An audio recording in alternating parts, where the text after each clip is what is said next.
Welcome back to Auxano, where we discuss our guests' causes of growth and their causes of change. I actually wanted to read the first message I ever sent this person.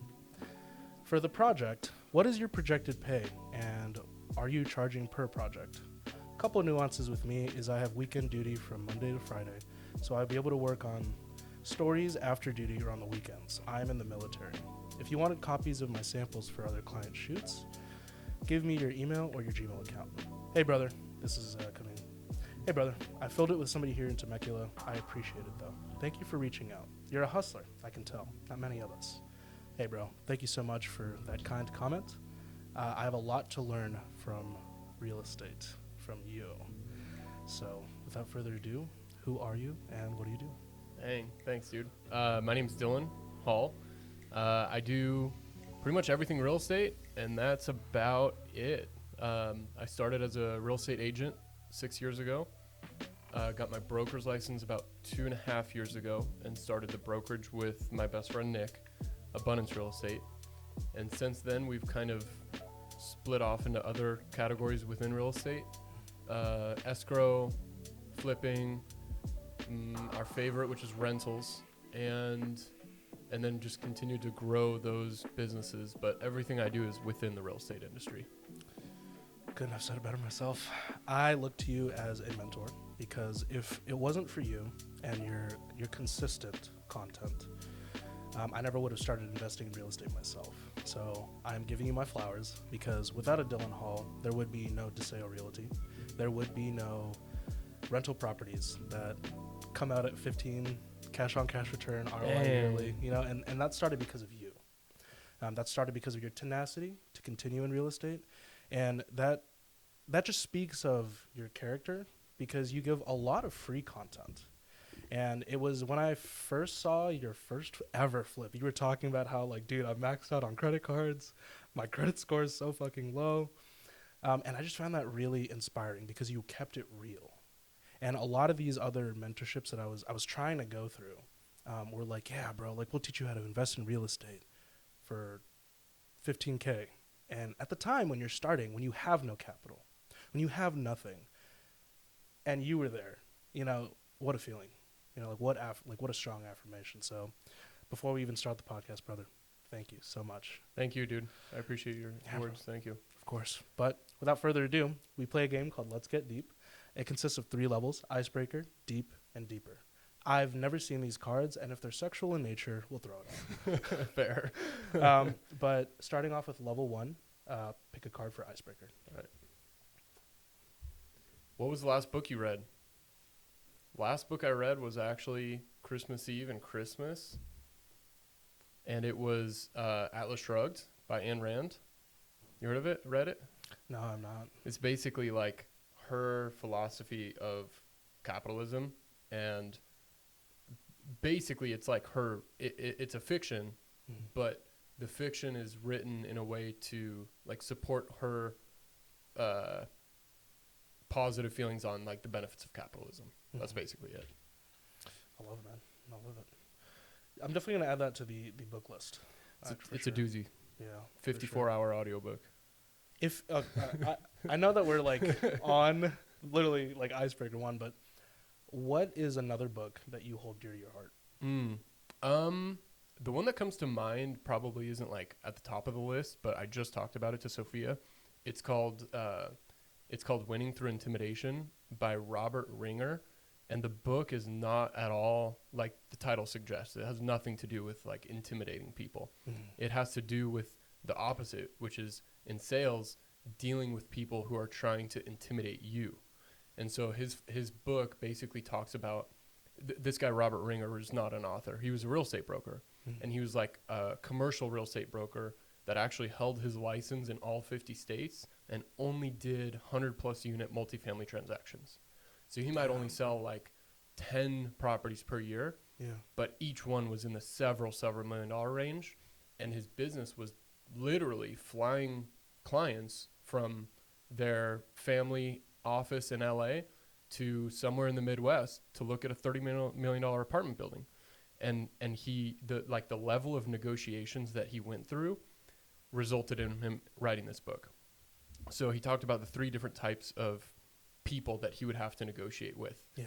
And they all wanted something he had, which was the property, and they wanted it for the lowest price possible, but they approached him in different ways.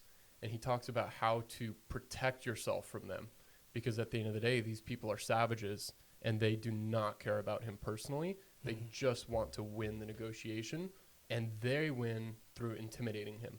So he just talks about dealing with it, and what personality types to look out for. He uses the analogy that the people he was negotiating with was like a poker game. And obviously they wanted his chips. Right. But some of them also wanted to cut off his hand in the process. And the people that he was most cautious of were the people that approached him with kindness, praise, and told him that they want it to be a win-win transaction. They want to help him get the commission, and they want the house for a fair price, but they want to respect him in the process, respect the seller. He said those are the people that are most likely to do something really dirty in terms of cutting him out of the deal, going direct to the seller, buying a property just to sue the seller after close to get some money back. Like the people that claim like moral high ground, the people that claim that they're honest and integrity, beings, those are the people that he needed to look out for the most. So anyway, it was a good point, and I've definitely connected it with my business. Let's move on to level 2, deep. All right.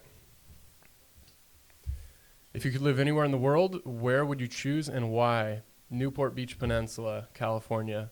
That's on the vision board for my family for the next couple of years, to save up and be able to move to Newport for a couple of reasons. Number one, I think it's a great place to connect with other young entrepreneurs that have like made it in life. Some of my mentors live there. One of them is Tariq Al Musa, the HGTV guy who flips homes. And anyway, he's in a lot of other businesses now, and he's way more successful than he lets on. But he lives a really good balanced life. I think he has like 4 or 5 kids. The oldest is late teens. The youngest is like 1 year old. And he is very, very successful financially. But that guy spends his days walking on the beach with his family, working from home for a few hours, walking on the beach with his family, and then working some more. But it's very balanced, and it seems like he's just extracting a lot of happiness from life. Yeah. And I think there are a lot of people like that in Newport Beach. Not that I'm like a champion of Ty Lopez, but he made a good point where he talks about it's better to be a prince than it is to be a king. And it sounds like that this man is living that. Where he's not Elon Musk, right? He's not Jeff Bezos. But he's still living life, and probably without the paparazzi chasing him down, without the clout chasers trying to infiltrate his personal life. So I love that for you. Yeah. I think you've always been very family oriented. And I remember actually the first time we met, it was actually, I took a picture of New York traffic when I was still the vaccination supervisor during the height of COVID for Queens. And I remember walking on a bridge and thinking, look at all these cars, bro, working a 9 to 5. Look at all this. And it blew me away. And, when we were talking about it, you actually told me, I'm not sure if you remember this, but you told me that a motivated heart can turn the tide of any situation. That's what you told me. So maybe it was just bro, you got it. But it's something that I held to heart, where sometimes motivation does not always mean discipline. But if you have discipline, it trumps motivation. 100%. And all successful people, all people who work hard won't be successful necessarily, but all successful people have worked hard. Yeah, and I well think, said. Yeah, and I think that's just a reflection of what you're doing. But again, just to carry it on and move on, level 3, deep. All right. Or deeper. This is the deepest, yeah. What was a misfortune you experienced that turned into an opportunity? Man, I think of a lot. You mentioned the first flip I did. Total misfortune. Bought it for too much, sold it for too little. Didn't know what I was doing during the renovation process in between. And I don't think I technically lost money. I think I made like $2,200. But when you factor in how much time I spent on it and how much damage that 6-month period did to my psyche, I definitely lost money. If I didn't do that flip and I just stuck with helping people buy and sell homes here in California as a real estate agent, I would have made a lot more than $2,200. And spiritually, emotionally, I would have been in a much better space. It turned into an opportunity because I pushed through the fear the second time when I saw a better deal and I actually got to apply what I learned from the first one. And that second one was worth it. And then the third one was worth it. And now as we're still flipping, it's at least last year, it became probably like 40 to 50% of my income was flipping. And so without that first one, you know, I wouldn't be flipping today, and I would have earned half as much. I also wouldn't have some of the rentals that I have. Yeah.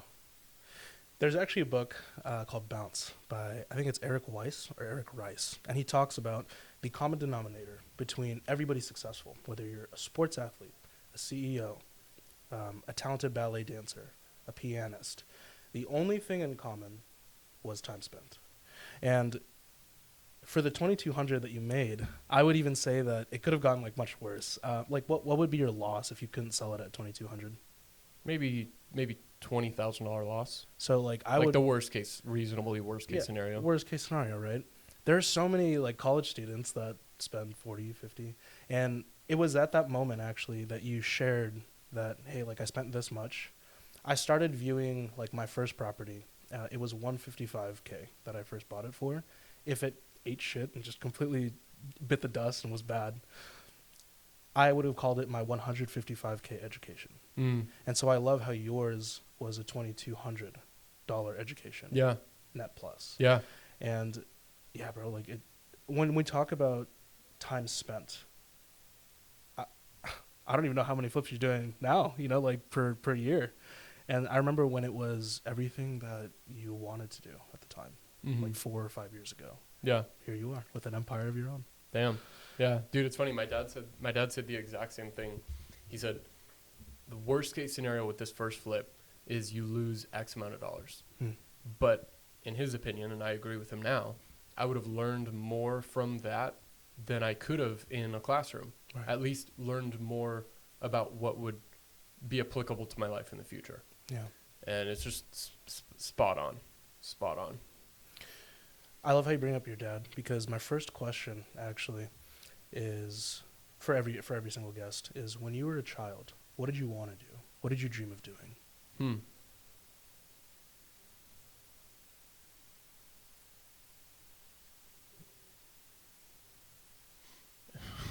I wanted to be an architect, actually. Wow. Yeah. Okay. Yeah, it took me, I had to skip through the things that I wanted to do for like a couple days, like go to space, be an astronaut. I never really wanted to do that, but I really did want to be an architect. I think it's super interesting because you're pretty in line with the field. But now that you've mastered your craft, you know, CEO of Abundance Real Estate, you're one of the top sellers in the Inland Empire, I would imagine. What life advice would you give that young man who was dreaming of becoming an architect? I mean, well, I'll say this first. I don't feel like I've mastered it yet. I think there's still a lot more to learn, but I do feel like I've learned enough to where I can have fun doing what I'm doing.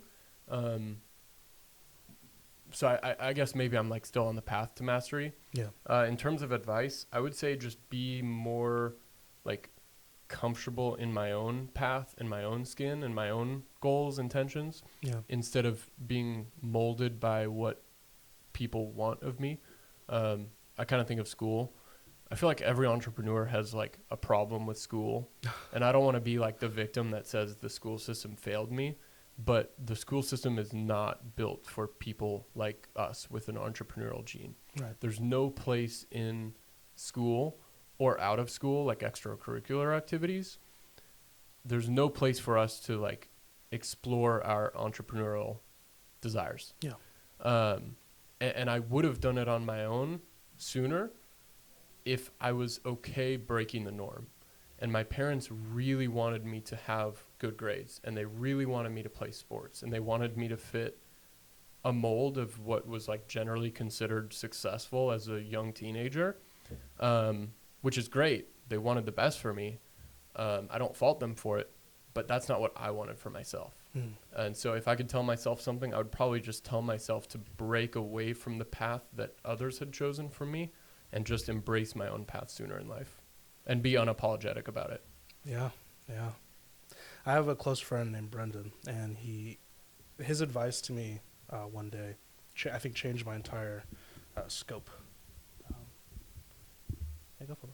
Oh, I'm listening. Yeah. Sorry. Oh. Sorry. And he said, action done in repetition become the subconscious mind. So you doing calls day in, day out becomes subconscious. You doing, and it just becomes second nature. Mm-hmm. I think there comes a point to where you just reach, even though you say you haven't reached a point of mastery, to the outside, I think you have, you know. Mm.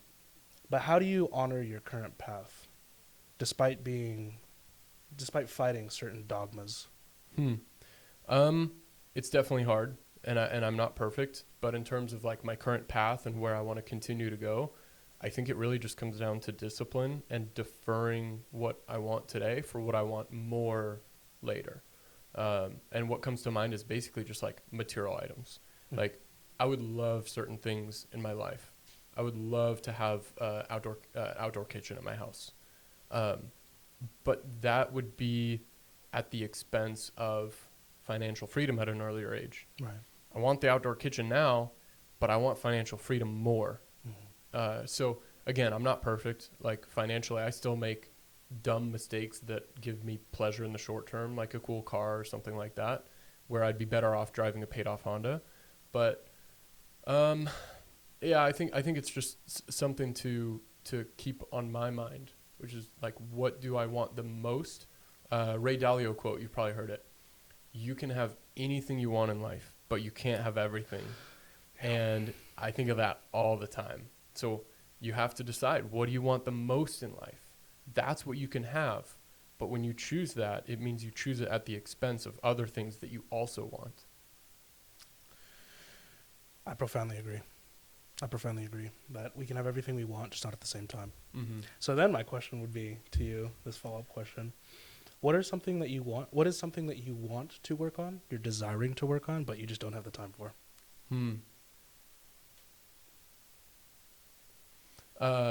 Triplex conversion strategy. I heard you talking about Yeah? it. I heard it from you, actually. Yeah. So I have some friends in Riverside City that have perfected the model. And they basically buy a single family home with a detached garage. The single family home meets certain criteria, which is basically being 1,700 square feet or more and having a big living room. They split the living room off from the rest of the house and make that a attached studio apartment. There's 2 units. Bam. And then they convert the garage to an ADU, usually a 1-bed, 1-bath. And that's the 3rd unit. If that home were to be fully renovated and split up into 3 units, in our market, it'd probably rent for between $5,000 and $6,000 per month total. Yeah. Maybe $2,000 each unit. But as a single family home in its previous layout, it would only rent for like $2,500. And so what I want to get good at is what they've gotten good at, which is converting those garages to permitted ADUs quickly and for a great cost. If I just hire a contractor off the street or off Yelp to convert my garage to an ADU, they're going to charge me like $150,000, $175,000. Right. But these guys in Riverside have perfected the model, and they're converting them for literally half the cost. So they can convert a garage to an ADU with permits for like $75,000. And that's something that I really want to get good at, but just don't have the time to right now. Yeah. So it's something that, like, at least in the short term, I have to pay $150. I don't have the time to figure out how to do it myself and right. only pay $75. Do they have a course?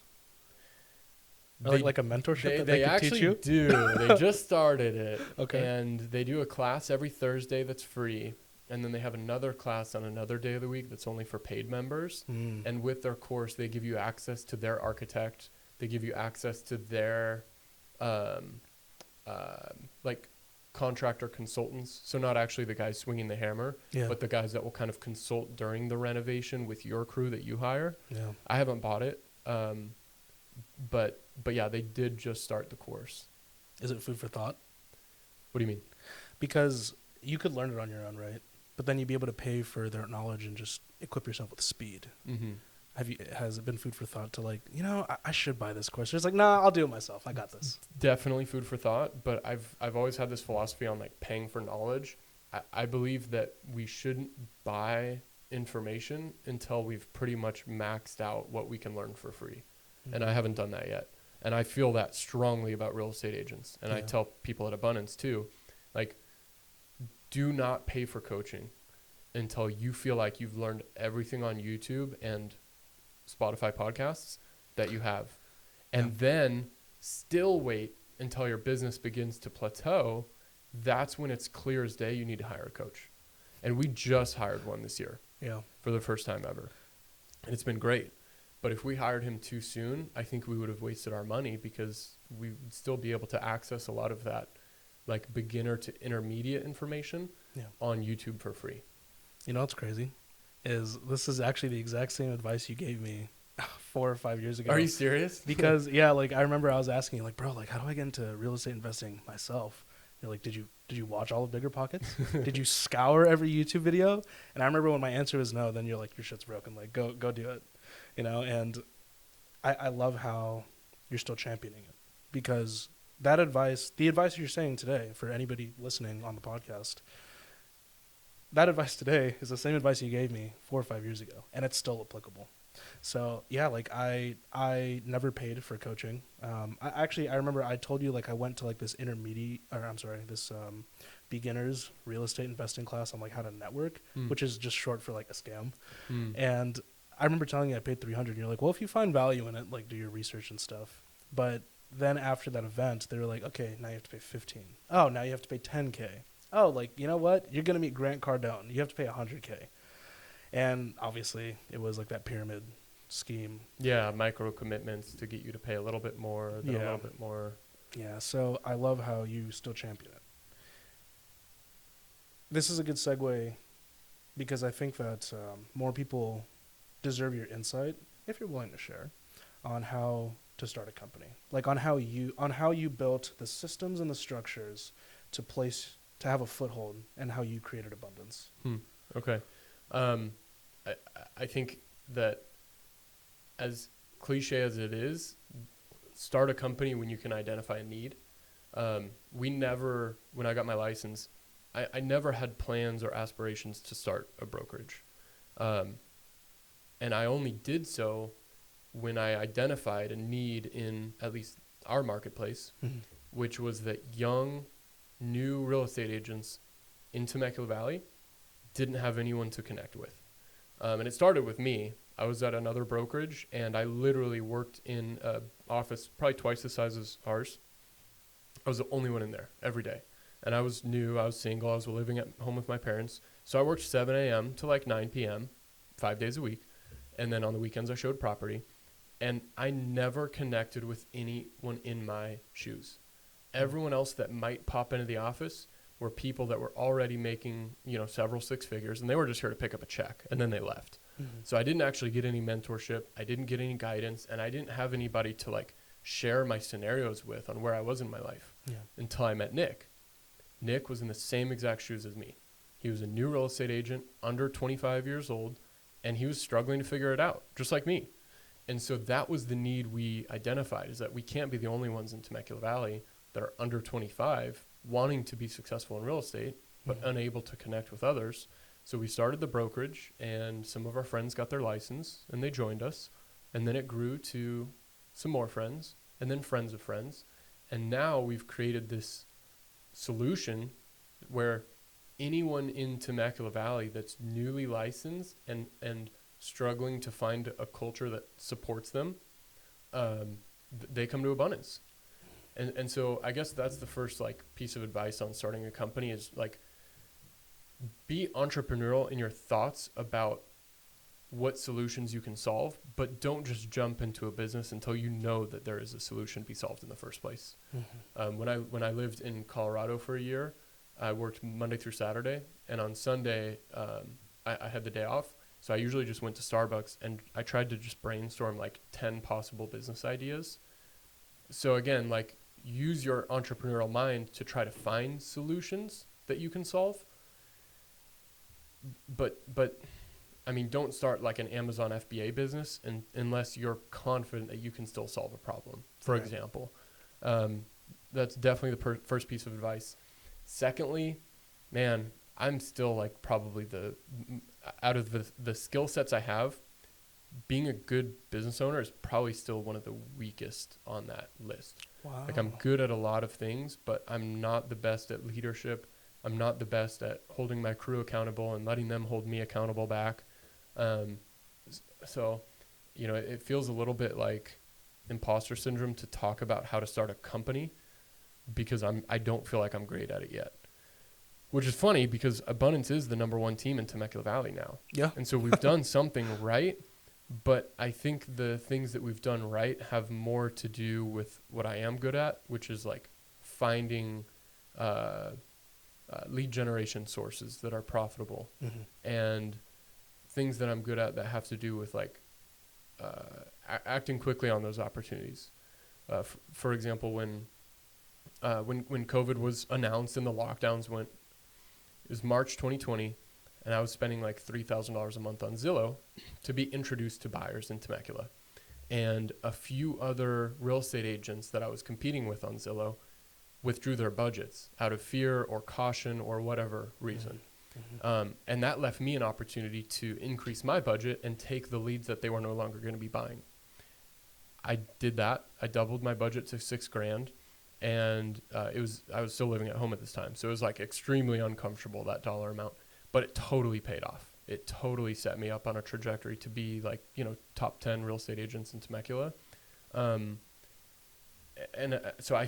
for example, I think I'm good at making decisions and then acting on them. And I don't overthink or overanalyze, but I wouldn't say I'm the best business owner yet. I love that because I think that the growth mindset that's there, that just means that I would imagine unless you start getting either salty or impatient, that you'll always remain the top team. You'll always remain, or unless like somebody like magically creates like this AI software and overtakes you guys, that can also exist. But it just goes back to like that discipline that we were talking about earlier, just that discipline overtakes the motivation sometimes, and it's unnatural. I've actually found out to not work every day. And I remember when I was working every day too, I thought it was normal. I thought everybody worked every day. When I was getting my first rental property, I was working 80-hour weeks because I was active duty, and then I went to go work at a Pokeball shop right after. I don't think it's a surprise that you guys are where you are, like you might say you might not feel the best, and maybe it's because I'm biased that I feel like, I have a personal connection with this guy. He's literally giving me the knowledge to pursue and like get 1, 2, 3 properties. But how are you combating imposter syndrome? I'm positive that Grant Cardone probably at one point was like, you know what, I don't think I'm cut out for this. But here you are. You're 26 now, right? Yeah, 25. 25. Here you are at 25, dominating. And there are people that would kill to be in your position. How do you fight it? How do you affirm it? That you are where you are and that you belong there? I think that the easiest thing to like combat it is just reference what I've done to get here.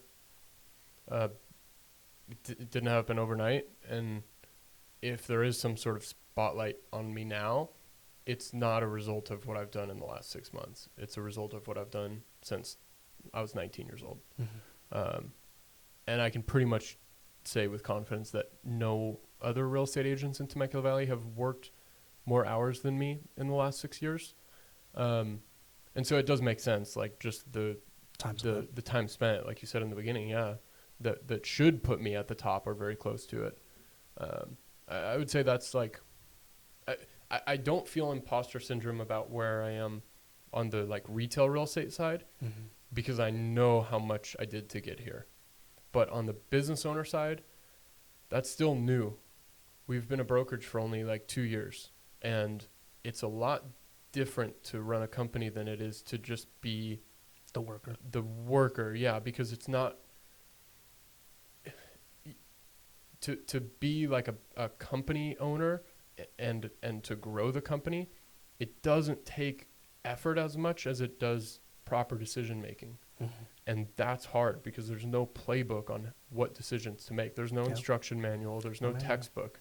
There are plenty of textbooks and instruction manuals on how to be a good real estate agent, but there are none that, at least that I've found, on how to grow a company specific to my situation. Yeah. So it's definitely hard. It's hard. Like Nick and I spend a lot of time just sitting on the couch trying to figure out what to do in a specific situation we're in and what decision to make, because we have no idea and there's no one we can call. Right. We can't just phone a friend and say, hey, we need, like, one of the things Nick and I are struggling with now is we feel like we've outgrown Temecula in a sense that we can't really call other team leaders in Temecula and say, what would you do in this situation? Because they haven't really been in this situation before. Right. Because we've kind of surpassed their production. So we need to connect with team leaders in San Diego or Orange County that are selling 5 times as many homes as us. Those are the people that can give us advice. And so that's one of the things that Nick and I are working on, is just connecting with people that are doing more than us again. Yeah. Man, I love that. I did want to pivot into one of the things that I really wanted to ask you most about, because we're both very young. How are you balancing family life? Like, now you're a father. Congratulations. Thanks. Husband. How the hell are you balancing that and running a company? It's hard, dude. I'm not even going to lie. It's hard. I think it comes down to just like recognizing that I have to make compromises. Compromises must be made. And the biggest compromise that's been made in the last year and a half since I had my daughter is I can't work as much. And so 2 realizations. Number 1, I can't work as much. So I have to somewhat expect my growth to slow down unless I start doing things better. And that's the second realization, which is I only have so much time in the office. I cannot fuck around. Like, I have to do the right things in the office because I've got to leave by 5:30. Right. Whereas previously, I would be in the office from 7 a.m. to 9 p.m. And if I went to lunch for an hour, no big deal. Not the end of the world. Nobody's waiting for me at home. I can work. I can make up the extra hour when I get back. And now I don't get to make those choices anymore. I have to make the best use of time while I'm in the office, so that I'm not sacrificing business to the extent that we plateau our growth. Yeah. But it's hard. It's hard. I'm figuring it out as I go. Yeah. Where does your passion come from? I don't know if there's anything specifically. I feel like I was just kind of born with it. Like, it's not like I had some tragic, like, childhood event, like Batman seeing his parents die. Canon event? Yeah, exactly. Like, there wasn't really one moment that I reference in life, but I really think I was like born with the passion on the entrepreneurial side, and I love it. I do love building companies, growing, and I get enjoyment from it. So I'm never really like forcing myself to be motivated, except on really bad days. But I think the passion really comes from like seeing other people live how I want to live. Yeah. Tarek, good example, lives a balanced life, spends a lot of time with his family, goes on good vacations. Like, he has freedom over his time, and I want that. And seeing somebody that has done it is the motivation for me that I can do it too. Yeah. At this stage of life, where do you feel like your purpose lies?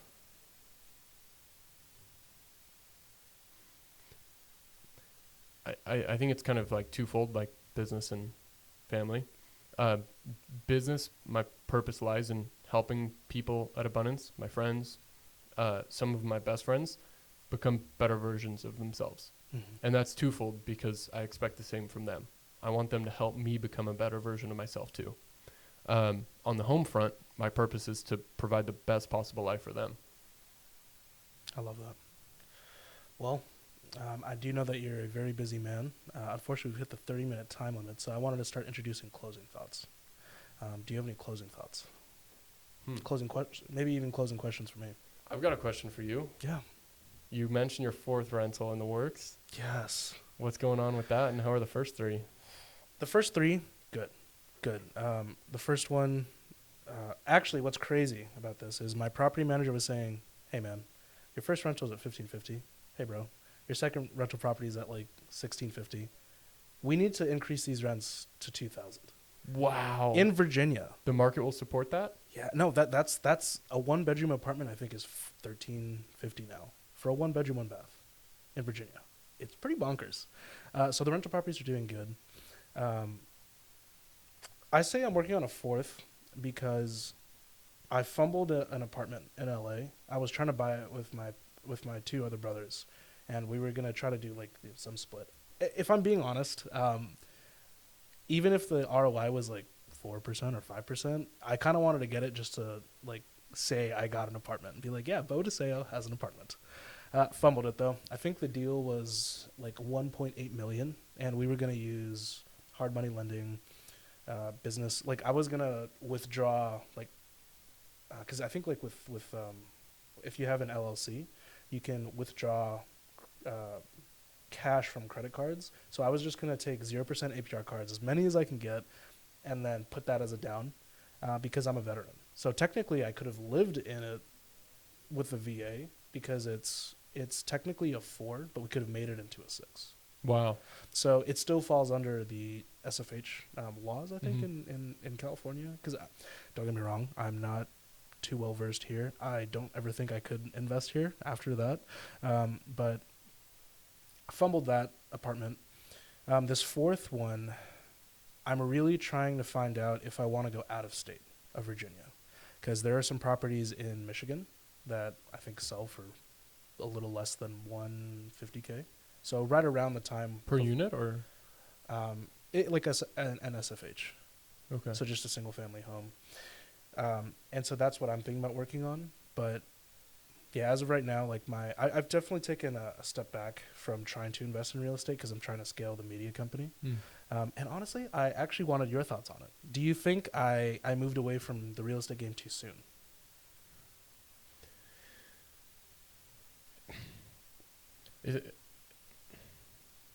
It's like what Ed Milet says about balance. Yeah. You can never have perfect balance in your life. So you can give priority to something, like a certain category, like the media company, and then expect to counterbalance later. So in the moment you're focusing on media, which means in the moment you're also sacrificing your rental business. Yeah. But in the future, if you can kind of swap the priorities, put media company on the back burner once it's automated, scaled, etc., and then refocus on rentals, that's totally fine. So I think that like we can never expect to have perfect balance in life. So if your calling is the media company now, then I think the only thing you can do and should do is put your rentals on the back burner temporarily. Yeah. Obviously there's the counter argument, which is, the best day to plant a tree was 20 years ago. The second best day is today. Yeah. So buy as many real estate properties you can today, and then use the time advantage to start your media company later. But that's not fair if you're passionate about media now and no longer passionate about real estate. So you should pursue what your interests are, even if it costs you a little bit financially in the long run. And maybe it won't. Maybe the media company will be more profitable than the rental. Yeah. You know? Yeah. So, I mean, dude, you've done great with rentals. Like, grand scheme. Thank you. Who has 3 rentals at 25 years old? Like 0.1% of people? Yeah. Less probably? That is true. Yeah. And you have upside on the rents. So maybe you can justify it by saying, I'm not going to buy a 4th property in the next certain amount of time, but I'm going to make sure I get my rents up to market. And that's going to give me $800 a month in additional cash flow between the first and second. That's true. I actually was not looking at it like that because, actually, I wasn't looking at it like that. I mean, that $800 is probably going to be better cash flow than the 4th one will get you. Yeah, that's true. Or pretty close. Yeah, that's true because my interest rates for both properties, for all 3 are at like 2 something. Damn. So that's crazy. Yeah, for me to sacrifice. Oh my gosh. Yeah. So all right. Well, this is why you're my mentor. I mean, this is why, So, but yeah, I answered the question. But any other closing comments? Any questions? Nothing specifically comes to mind. Well, I've got another question. Why Michigan? If you know Virginia, why not stay in Virginia? So maybe it's a bit of a confirmation bias, I think, because I see the price and I'm like, oh yeah, I could do it. Generally speaking, I feel like if there's high concentration of military, high concentration of college students, it will cash flow. maybe that's wrong mentality to have. It could actually be completely wrong to have that mindset. Checks out in my head. Yeah. And I think about it this way to where I've never done this before, and I don't know if I ever want to, but if I get a property in Michigan that's a college town, I'll just rent 5 rooms out. If I can get a 5-bedroom, I'll just rent each room out for like, I don't know, 400. Maybe 200 if like cost of living is like L Cole versus California, definitely H Cole, high cost of living. Virginia, I want to say it teeters on M Cole of medium cost of living. So like gas there is $2.50 or so. Whereas in California, like I gassed up in Bakersfield on a way to meet some Bay Area engineers, and gas was like almost $7. Wow. It blew my mind away. So, yeah, I think that's like my answer, but definitely give me some insight if that's incorrect or if my information is almost negligible. I just think like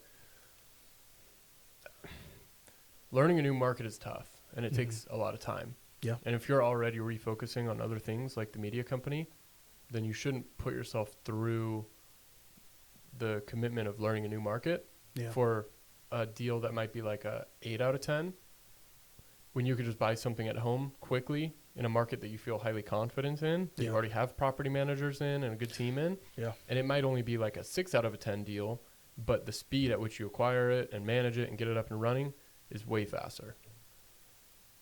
I don't think an extra like 2% ROI or 3% ROI would be worth learning an entirely new market. Yeah, you're right. Yeah.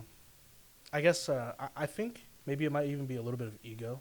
Like I was telling you about the apartment that my family fumbled. Like, oh yeah, it would have been great to say like, I have an apartment. I think maybe it's like a bit of an ego thing to where it's like, oh yeah, like I have properties in Virginia, I have properties in Michigan. Oh, like I'm looking in California or Arizona now. So it's definitely a good reminder that business is not emotional, and maybe that's kind of what I'm leaning towards. So, good reminder. Yeah, that makes sense. Thank you so much. What are the deals looking like in Virginia now? Are they existing anymore? Yes, but like we talked about, I'm more risk averse. So I think the 6 or 7 interest rates, they scare me a little bit. They shouldn't, but I'm a little spoiled in the fact that I was making money and making money because I was on the uptrend already. Now I feel like if I buy another property, I feel like I'll have to cash out refinance, and then my 2% becomes like a 6 just so I can take the equity out, and then the other 2% might become an 8 next day or next week, and I think that scares me a little bit. So I think that's where I defaulted to like, let me try to scale a media company and then like sell, because I was always working and then investing versus like creating a product or creating a company and then scaling. And so that's sell the media company, right? Or the rentals. Sell the rentals? You said let me scale it and then sell. Were you talking about selling the media company or selling the rentals? Yeah, if right now, I think the biggest newspaper or like media company is the Virginian Pilot. If the Virginian Pilot was like, hey, like let's buy DeSeo Media Company because they have like a good podcasting production side, I would consider selling it. I would consider selling it. Got but it. I think it comes at an inflection point too, where like if somebody were to offer you $1 million for Abundance Real Estate, more than likely you'd probably say no.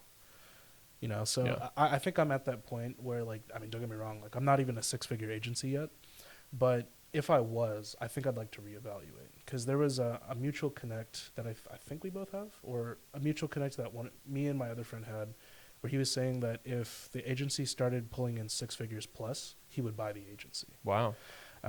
But, you know, like, it's all just hearsay of, like, yeah, I'll buy the agency and I'll give you $30,000 for it. I don't know if I would take that, you know? Yeah. So, yeah, like it'd be worth more to you than that, most likely. Yeah, and especially since it's like my baby right now, especially with the podcast and stuff, it's kind of hard. If I had to give up the media company, I would continue podcasting. Joe Rogan gives us advice that just do it for 7 years, 7 to 10 years. And for me, that's good enough, because I'm living off of like the real estate income, and then technically if I wanted to, I could just get a job at Starbucks. But I think it's because the Filipinos also have like a really strong family community. So the only reason I was even able to rent my properties is because my little brother, who he's trying to rent his own house soon too, but I'm paying him like $300 in rent, and in a M coal place like Virginia, you can't beat that. And so he's thinking about renting this property. That means that if he decides to buy another one, well, maybe we could just move in together and continue that trend every year. I've been telling him that we should burn, like we should find like a crappie, just a crappy grabby, and fix it. Because we did that for his house, and then we did that for my first rental. I didn't know that. Yeah. We just put in the sweat equity. I bought it to live in it, because the VA doesn't let you buy a property and then like rent it out within the first year. So I had to live in it, but I decided to make deals with contractors. We renovated the entire like kitchen and most bathrooms for like $1,500. Again, Virginia. Oh my gosh. Virginia prices. But like granite countertops, like just like the 9. And I think from 155, I think my first rental, I think is valued at around 230. Wow. So what year did you buy it? 2020? 2020. Yeah. Wow. Like right before COVID was like, we're in COVID. Interest rates 2.7. Actually, no, I think my interest rate is at 2.6. Wow. So even lower. But that's insane, dude. Yeah, I'm just so good. I'm spoiled. I got a little spoiled. Now I'm scared to try to invest and buy again. Though I don't think I should be, because if the science is backing me, which it is, and I've never had a problem with a tenant thus far, luckily. Nice. There's nothing stopping me from buying like another single family home and renting it for that 5 to 10% ROI. So would you right now, if you were to buy something in Virginia, it would look something like a single family for $225,000 that would rent for $2,000? Probably even higher, like two. I was helping my property manager renovate one of his other properties, and he was saying that because of the solar panels on his house, he could rent it for $2,400 in Virginia. Damn, it's pretty crazy. What's that property worth after repairs? I think it's about $300K. Okay. So it's pretty. The disconnect is huge. Like, they're essentially almost paying California rent.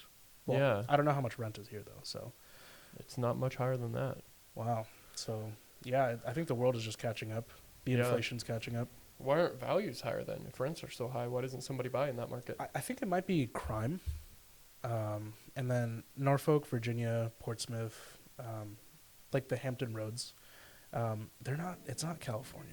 But don't get me wrong, like there are $1 million houses there. There are $500,000 houses there. The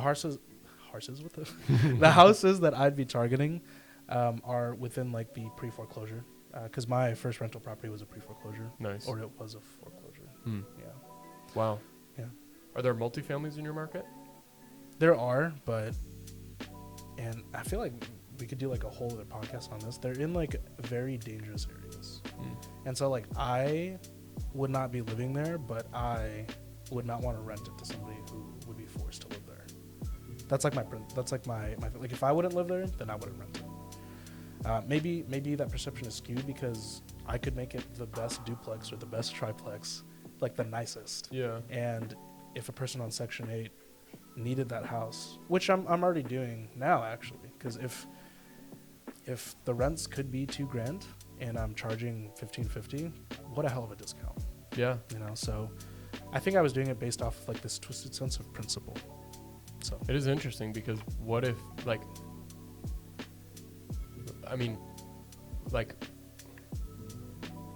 if you wouldn't live there but somebody else would, who's right?